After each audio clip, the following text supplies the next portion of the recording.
आता बातमी सोलापूरमधून आहे।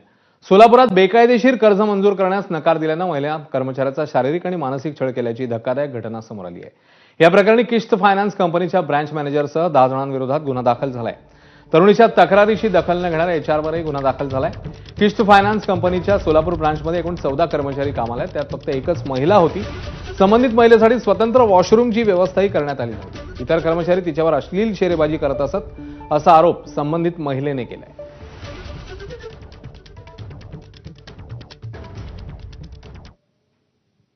हे उघडकीस आणत होते ना, फाईल्स बद्दल, मॉर्गेज लोन बद्दल करायचं नाही, तसं असं उद्या आपल्यावरती येईल म्हणून।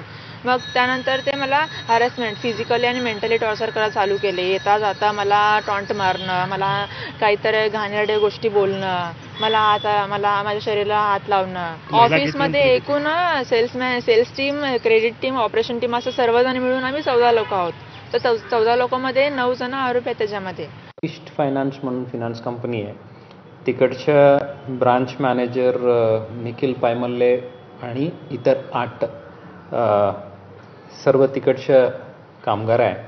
त्यांनी हे जे पीडित महिला आहे काही हॅरास केलेलं आहे आणि त्यात सेक्शुअल हॅरासमेंट ॲट वर्क प्लेसचा भाग आहे।